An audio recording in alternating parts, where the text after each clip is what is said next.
পাকিস্তানের ধর্মের ভাইয়েরা একের পর এক ঝটকা দিয়েই চলেছে পাকিস্তানকে। কথা হচ্ছে মুসলিম বিশ্বের দুই শক্তিশালী দেশ সৌদি আরব ও সংযুক্ত আরব আমিরাতকে নিয়ে। একটা সময় ছিল যখন কথায় কথায় এই দুই দেশ পাকিস্তানকে বড় অ্যামাউন্টের আর্থিক প্যাকেজ দিত, আর এই অর্থ পাকিস্তান খরচ করত মুজাহিদিন তৈরিতে। আর এই সব মুজাহিদিনের একমাত্র লক্ষ্য ছিল ভারতের ক্ষতি করা। এরপর সময় বদলাতে থাকে আর ভারত পাকিস্তানের এই আর্থিক পাইপলাইন কাটার জন্য সৌদি আরব ও ইউএই এর সাথে সম্পর্ক বাড়াতে থাকে।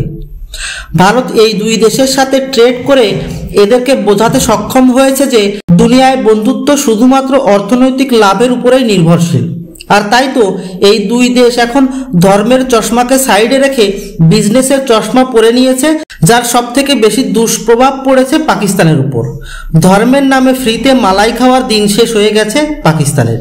কিন্তু এখানেই থামছে না সৌদি আরব ও ইউএই।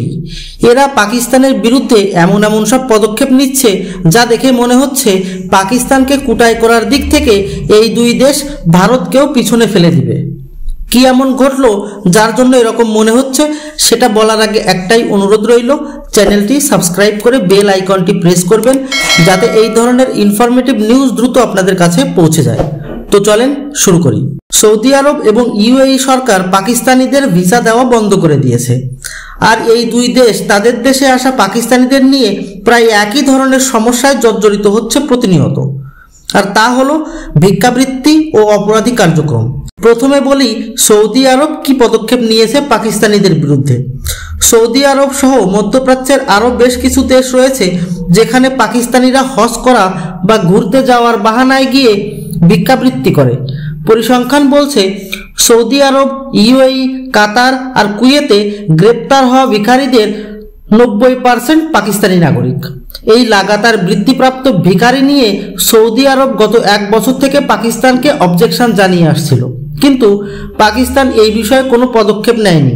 কারণ বর্তমান সময়ে পাকিস্তানের সবথেকে বেশি বৈদেশিক মুদ্রা উপার্জন হচ্ছে এই ভিখারি বিজনেস থেকে। কিন্তু এবার সৌদি আরব পাকিস্তানকে কড়া ভাষায় আলটিমেটাম দিয়ে দিয়েছে যে ভিখারি ও অসুস্থ লোক পাঠানো বন্ধ করো আমাদের দেশে, নইলে নিষেধাজ্ঞা লাগাতে বাধ্য হব। আর এই হুমকির প্রভাব এমনভাবে পড়েছে যে পাকিস্তান ভিখারিদের উপর লাগাম লাগানোর জন্য নিজেদের ন্যাশনাল ইন্টেলিজেন্স এজেন্সি লাগিয়ে দিয়েছে। শুধু তাই নয়, পাকিস্তানের গৃহমন্ত্রী সৌদি আরবের ডেপুটি গৃহমন্ত্রীকে জানিয়েছে যে পাকিস্তান এসব ভিখারিদের উপর পদক্ষেপ নিচ্ছে এবং এখন পর্যন্ত 4300 ভিখারিকে বিদেশে যাওয়া অনুমতি ক্যান্সেল করে দেওয়া হয়েছে। তো এই হলো বর্তমানে সৌদি ও পাকিস্তানের সম্পর্ক। এবার শুনুন ইউএই এর পদক্ষেপ। সৌদি আরব তো শুধু আলটিমেটাম দিয়েছে পাকিস্তানকে, আর অন্যদিকে ইউএই সোজা নিষেধাজ্ঞা জারি করে দিয়েছে পাকিস্তানিদের উপর। এর পিছনে কারণ হলো পাকিস্তানিরা ইউএইতে গিয়ে ভিসা নিয়মের তোয়াক্কা না করে ভিক্ষাবৃত্তি, অপরাধী কার্যকলাপ, সোশ্যাল মিডিয়াতে দুর্ব্যবহার করা, নকল কাগজপত্র বানিয়ে যাত্রা করা সহ বিভিন্ন অপকর্মে জড়িত হয়। তাই তো ইউএই সরকার পাকিস্তানিদের ভিসা দেওয়া এক প্রকার বন্ধই করে দিয়েছে। এর ফলে পাকিস্তানি সেলিব্রিটি ও বিজনেসম্যানরা বেশি বিপদে পড়েছে। আর এদের কথা মাথায় রেখে ইউএই কয়েকটা নিয়ম করে দিয়েছে।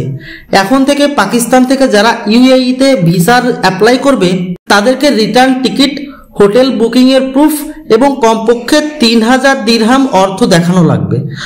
আরও লজ্জাকর বিষয় হলো ইউএই পাকিস্তান সরকারকে এটাও বলে দিয়েছে যে যাদের চেহারা দেখে বোঝা যায় যে এদের কাছে ওয়ার্কিং ভিসা নেই এবং ঘুরতে যাওয়ার অকাতও নেই, তাদেরকে যেন পাঠানো না হয়। সাথে সাথে এদের উপর নিষেধাজ্ঞাও লাগানো হয়। অর্থাৎ পাকিস্তানের জাত ভাইরা এখন পাকিস্তানকে খোলা মঞ্চ থেকে নির্লজ্জ, অসভ্য, বেহায়া, ভিখারি বলে অভিবাদন জানাচ্ছে, আর পাকিস্তান সেটাকে অলংকার হিসেবে হাসতে হাসতে গলায় পরেও নিচ্ছে। আর অপমানিত হওয়ার পরেও হাসি মুখে থাকার যে কলা, সেটা এই বিশ্বে একমাত্র পাকিস্তানই সুন্দরভাবে আয়ত্ত করতে পেরেছে। এ বিষয়ে আপনাদের মতামত কমেন্ট করে জানাবেন। ধন্যবাদ।